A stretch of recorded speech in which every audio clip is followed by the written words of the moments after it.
Good morning बच्चों। Shri Krishna Bihari inter college से मैं मनीष मौर्य आपको क्लास 9 का पहला वीडियो मैथ का नंबर सिस्टम संख्या पद्धति। संख्या पद्धति का मतलब संख्याओं के द्वारा कई टाइप के एप्लीकेशन इसमें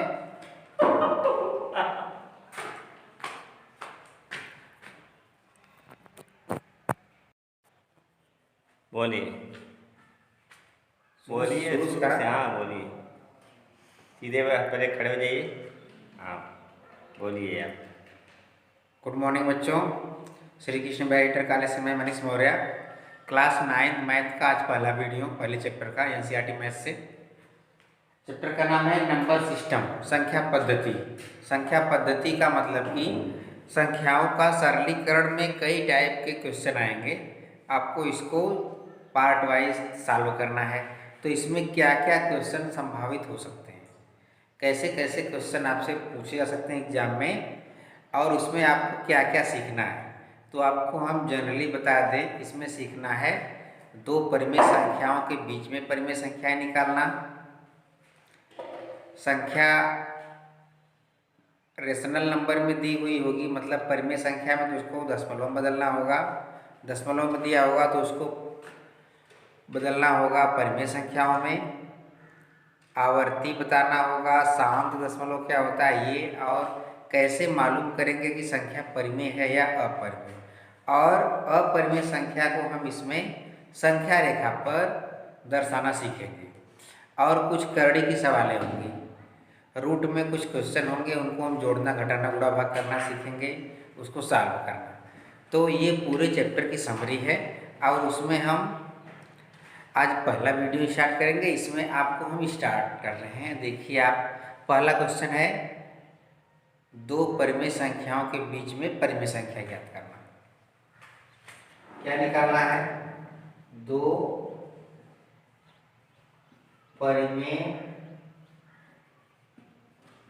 संख्याओं के बीच परिमेय संख्या ज्ञात करना। परिमेय संख्या ज्ञात करना। दो परिमेय संख्याएं दी हुई होती हैं। परिमेय संख्याएं क्या होती हैं? पहले आप परिमेय संख्या के बारे में जान जाइए। ऐसी संख्या जिसको हम P/Q के फॉर्म में लिख सकें, और Q 0 नहीं होना चाहिए। Q का मतलब डिनोमिनेटर मतलब हर, जिसको हम अंश और हर के रूप में लिख पाएँ। और शर्त ये होनी चाहिए कि हर हमारा 0 नहीं होना चाहिए। इस टाइप की संख्या को हम बोलते हैं परिमेय संख्या। अगर दो परिमेय संख्या दिया हुआ होगा और कहेगा कि इसके बीच में 5 संख्या निकालिए, 6 संख्या निकालिए, तो उसको हम कैसे निकालेंगे? उसके 2-3 तरीके होते हैं, हम आपको सबसे आसान तरीका बताएंगे। उससे ये क्वेश्चन आपको क्लास 8 में भी मिला होगा। 9th का पहला क्वेश्चन यहीं से स्टार्ट होता है, तो इसको हम थोड़ा सा देख लेते हैं। एक एग्जाम्पल लेते हैं, एक एग्जाम्पल के माध्यम से समझेंगे। यहाँ पे है 3/5 और 4/5।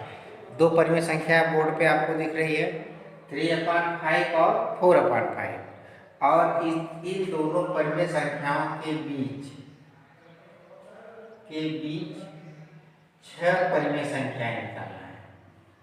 कितनी निकालना है? 6 परिमेय संख्याएं ज्ञात कीजिए। कैसे निकालेंगे 6 परिमेय संख्या? आपको सबसे आसान तरीका बता रहे हैं। यहाँ पे जितनी परिमेय संख्या निकालना है उसमें हम एक जोड़ देंगे। कितना जोड़ेंगे? 1। 6 में 1 जोड़ेंगे तो ये हो जाएगा 7। अब दोनों परिमेय संख्याओं के अंश और हर में 7 से मल्टीप्लाई कर देंगे। तो यहाँ पे लिखेंगे 3/5 में मल्टीप्लाई करेंगे किसका? 7 से, तो ये हो जाएगा 21/35। 3/5 को हम 21/35 लिख दिए। फिर यहाँ पे क्या था? 4/5 मल्टीप्लाई करेंगे 7 से, इसमें अंश और हर में दोनों मल्टीप्लाई करना होगा, गुणा करना होगा। 4 का मल्टीप्लाई करेंगे 7 में तो ये हो जाएगा 28, और 5 का 7 में करेंगे तो ये हो जाएगा 35, वैल्यू चेंज भी नहीं होगी और हमारा काम भी बन जाएगा। अब 21/35, 28/35, इन दोनों संख्याओं के बीच में कितने लिखना है? 6 परिमेय संख्या। तो हम लिखेंगे 3/5 और 4/5 के बीच की 6 परिमेय संख्याएं। कौन कौन सी 6 परिमेय संख्याएं? देखिए 21 के बाद कितना आता है? 22, 22/35। 22 के बाद क्या आएगा? 23, 23/35। फिर इसके बाद 24/35, 25/35, 26/35, 27/35। 28 नहीं लिखेंगे क्योंकि 28/35 के पहले और 21/35 के बाद निकालना था। 1 2 3 4 5 6, ये 6 रेशनल नंबर हो गए किन्हीं दो परिमेय संख्याओं के बीच में। तो ऐसे और सारे क्वेश्चन दिए होंगे, आप उनको भी सॉल्व कर लीजिएगा।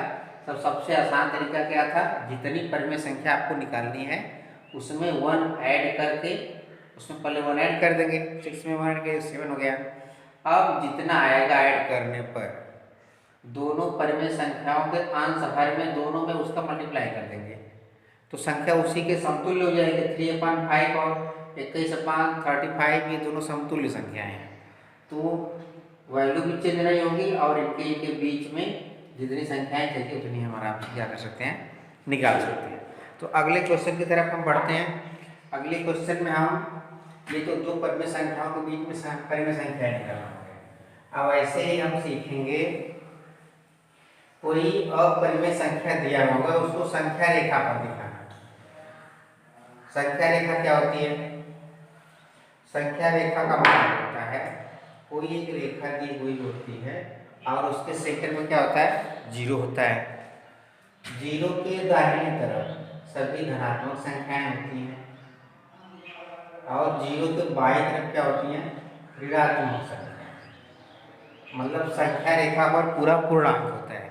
जैसा कि पूर्णांक की डिफिनेशन के बारे में भी आपको पता है कि सभी ऋणात्मक संख्याएं, शून्य तथा धनात्मक संख्याएं पूर्णांक कहलाते हैं। तो ऐसे ही अगर हमको इस संख्या रेखा पर बोले कि 3 को दर्शाइए, 3 को संख्या रेखा पर दिखाइए, तो यहाँ पे आपको 3 दिख रहा है तो हम ऐसे करके यहाँ पे दिखा देंगे कि संख्या रेखा पर 3 यहाँ है। ऐसे ही अगर अपरिमेय संख्या को संख्या रेखा पर दिखाना होगा तो 9th के सिलेबस में मुख्यतः 3 ही क्वेश्चन हैं जिनको कि संख्या रेखा पर दिखाने को आता है। तो पहला उसमें है करड़ी में 2, करड़ी में 3 और करड़ी में 5। इनके अलावा और भी हैं लेकिन हम इन्हीं तीनों के बारे में देखेंगे कि इन तीनों को संख्या रेखा पर कैसे प्रदर्शित करते हैं। तो संख्या रेखा पर प्रदर्शित करने का सबसे आसान तरीका देखिए, आपको एक ही बार अच्छे से देखिए क्लियर हो जाएगा संख्या रेखा पर इसको कैसे दर्शाते हैं। तो करड़ी में 2, पहली संख्या क्या है? करड़ी में 2। कोई संख्या रूट में होती है तो वो अपरिमेय होती है। क्या होती है? अपरिमेय। अपरिमेय संख्या की परिभाषा क्या होती है? जो संख्याएं परिमेय नहीं होती वो अपरिमेय होती हैं। तो अपरिमेय संख्या को हम डिफाइन करेंगे। करड़ी में 2 को हमको दिखाना है इसमें अपरिमेय संख्या के रूप में। तो अपरिमेय संख्या के रूप में दिखाने के लिए हम क्या करेंगे? देखिए ध्यान से, ये हो गया करड़ी में 2, इसको हमको संख्या रेखा पर दिखाना है। तो संख्या रेखा पर दिखाने के लिए हम पहले एक रेखा खींचेंगे क्षैतिज, उसके बाद हम यहाँ पर एक पॉइंट लेंगे 0, फिर यहाँ से 1 यूनिट लेंगे। 1 यूनिट का मतलब कोई भी एक मात्रक, यहाँ से यहाँ तक 1, ये सेंटीमीटर भी हो सकता है, थोड़ा कम या ज़्यादा कुछ भी हो सकता है, नापेंगे नहीं, 1 यूनिट होना चाहिए। अब क्या करेंगे? इस पे हम इस जहाँ पे 1 यूनिट हुआ है इस पे परपेंडिकुलर लाइन खींचेंगे। परपेंडिकुलर लाइन का मतलब 90 अंश बनाती हुई एक रेखा। इसको हम पटरी और प्रकार की सहायता से खींचेंगे, वैसे ही नहीं पॉसिबल है। तो कैसे खींचेंगे? जहाँ पे मेरा अंगूठा वहाँ पे आपका प्रकार होना चाहिए, और ये जो आपकी पेंसिल है मान लीजिए, तो ऐसे हम आर्क लगाएंगे। तो ये आर्क आपको लगाने आ जाएगा। आर्क लगाने के बाद यहाँ से हम इसको दो पार्ट में डिवाइड करेंगे, इक्वल पार्ट में। तो ये दोनों पार्ट, ये 60 डिग्री का, ये भी 60 डिग्री का हो गया। फिर इन दोनों पे हम बीच में फिर डिवाइड करके यहाँ से हम फिर लाइन खींचेंगे, फिर यहाँ गोला पका रख के यहाँ से फिर इसको हम ऐसे मिला देंगे। तो ये लाइन यहाँ से होके जाएगी, ये 90 डिग्री बनाते हुए जाएगी। अब देखिए क्या होगा यहाँ पे इम्पोर्टेंट बात, जितना यूनिट ये है जितना इसकी डिस्टेंस है उतनी डिस्टेंस ऊपर भी लेंगे। तो उतनी डिस्टेंस ऊपर लेने के लिए पहले इसको नापेंगे, फिर इसको नाप के यहाँ पे इक्वल होगा, आप इसको हम काट देंगे। तो जितना ये 1 यूनिट उतना यूनिट ये भी हो गया। अब क्या करेंगे, हम इसको इससे मिला देंगे, स्ट्रेट लाइन स्केल से। अब ये समकोण त्रिभुज हो गया। क्या हो गया? समकोण त्रिभुज। तो 90 अंश के सामने वाली भुजा समकोण त्रिभुज में क्या होती है? कर्ण होती है। अगर ये एक है, ये भी एक है, तो एक का स्क्वायर, एक का स्क्वायर, ये हो गया एक का स्क्वायर, एक प्लस एक इक्वल टू 2। अब देखिए ध्यान से इंपॉर्टेंट बात, लंब का स्क्वायर प्लस आधार का स्क्वायर बराबर कर्ण का स्क्वायर। ये 2 किसका स्क्वायर है? ये करड़े में 2 का स्क्वायर है। तो ये करड़े में 2, अगर इसका हम नाम रख दें ओ ए बी, तो O B square equal to क्या हो गया?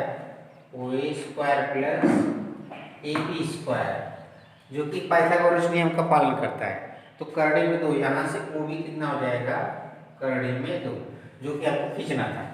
आप क्या करेंगे? इतना प्रोसेस करने के बाद गोला प्रकार यहाँ रखेंगे, पेंसिल यहाँ, फिर यहाँ से होती हुई एक आर्क लगा देंगे, चाप लगा देंगे। तो यहाँ से यहाँ तक की दूरी, यहाँ से यहाँ तक की दूरी क्या हो गई? करड़ी में 2। ऐसे ही करड़ी में 2 को हम क्या कर सकते हैं? संख्या रेखा पर प्रदर्शित कर सकते हैं। अगर करड़ी में 3 को पूछे तो क्या करेंगे? सेम यही प्रोसेस उसमें भी अपनाएंगे।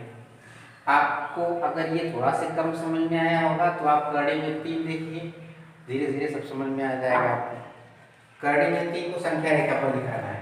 एक रेखा खींचते हैं, यहाँ से यहाँ तक 1 यूनिट लेंगे, फिर ये मान लीजिए 0 हो गया, ये हो गया, यहाँ से यहाँ तक 1 यूनिट है, फिर इतना 1 यूनिट ऊपर भी लेंगे। तो ऊपर परपेंडिकुलर लेने के लिए हमको 90 डिग्री का एंगल बनाना होगा। तो 90 डिग्री का एंगल आपने पुराने क्लासेस में सीखा होगा। 60 डिग्री का एंगल 120, फिर इसका डिवाइड, फिर इसको ऐसे मिला देंगे। तो यहाँ से यहाँ जितना हुआ उतना यहाँ से यहाँ भी होना चाहिए। फिर इसको मिला दिए, ये कितना हो गया? √2। ये वाली लाइन कितनी हो गई? √2। अब √2 को हम बेस बना लेंगे। क्या बना लेंगे? बेस मतलब आधार, पाइथागोरस त्रिभुज के लिए आधार।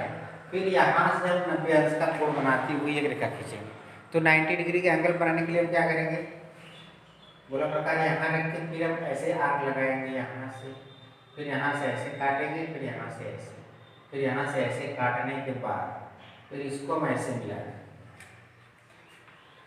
ये √2 हो गया और ये 1 यूनिट, जितना ये है उतना ही इस पे मिला के काट देंगे, फिर यहाँ से इसको हम मिला देंगे। तो ये √2 और ये 1, इसको देखिए ये हो गया BC। पाइथागोरस के हिसाब से OB का स्क्वायर प्लस BC का स्क्वायर इक्वल टू OC का स्क्वायर। ये अगर संतुष्ट हो जाएगा तो ये समझिए √3 हो जाएगा। देखिए OB कितना था? √2 का स्क्वायर, BC कितना है? 1 का स्क्वायर, OC कितना है? √3 का स्क्वायर। ये दोनों संतुष्ट हो जाएंगे तो √3 हमारा क्लियर हो जाएगा। √2 का स्क्वायर 2 + 1 = 3 तो ये पाइथागोरस नियम का पालन कर रहा है, इसलिए OC क्या हो गया? करड़ी में 3। अब ये करड़ी में 3 हो गया। अब यहाँ से गोला प्रकार यहाँ पे रख के यहाँ से ऐसे आर्क लगाते हुए लाइन खींच देंगे। तो यहाँ से यहाँ की डिस्टेंस क्या हो गई?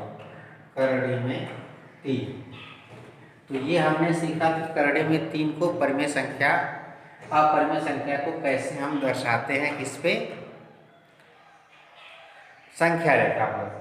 ऐसे ही अगर करड़ी में 5 आ जाए तो कर्डिंग 5 को ऐसी कौन सी दो संख्याओं को स्क्वायर करके जोड़ के कर्डिंग 5 आ जाएगा। तो उसमें से एक आधार बना लेंगे, ऊंचाई बना लेंगे, आधार और लंब। तो यहाँ पे देखिए, अगर हम कर्डिंग 5 को दर्शाएं तो यहाँ से यहाँ तक 1 यूनिट लेंगे, यहाँ से यहाँ तक 2 यूनिट, क्योंकि कर्डिंग में 5 का स्क्वायर जो होगा वो 2 का स्क्वायर प्लस 1 के स्क्वायर के इक्वल होगा। ठीक है, तो ये कर्डिंग 5 का स्क्वायर करने के लिए हमको 2 आधार बनाना होगा और एक ऊंचाई बनानी होगी। तो यहाँ पे 1 और ये 2, यहाँ पे 1 और 2, तो यहाँ 2 पे यहाँ पे दूसरा नंबर है, यहाँ से हम करेंगे 90 डिग्री का एंगल। यहाँ से 90 डिग्री का एंगल बनाने के लिए फिर वही पुराना प्रोसेस। तो यहाँ से ये बन जाएगा 90 डिग्री, जितना ये डिस्टेंस है उतना डिस्टेंस इस पर हम लेंगे, फिर यहाँ से इसको मिला के गोला प्रकार से ऐसे खींच देंगे। तो यहाँ से यहाँ तक की डिस्टेंस क्या हो गई, कर्डी में 5। अगर यहाँ से हमको कर्डी में 6 पूछे तब कैसे करेंगे। कर्डी में 6 बनाने के लिए ये तो हमारी दूरी कर्डी में 5 हो गई, तो कर्डी में 5 ये है, फिर यहाँ से 90 डिग्री का एंगल बनाते हुए लाइन खींचेंगे, उसको 1 लेंगे, तो कर्डी में 5 का स्क्वायर 5 और 1 6, तो ये कर्डी में 6 हो जाएगा। फिर इसके ऊपर इसी प्रकार से कर्डी में 7, कर्डी में 8 बनाते बनाते हमारा क्या हो जाएगा, कंप्लीट हो जाएगा। तो इस तरह हमने आज के वीडियो में केवल सीखा 2 परिमेय संख्याओं के बीच में परिमेय संख्या ज्ञात करना और अपरिमेय संख्याओं को संख्या रेखा पर प्रदर्शित करना।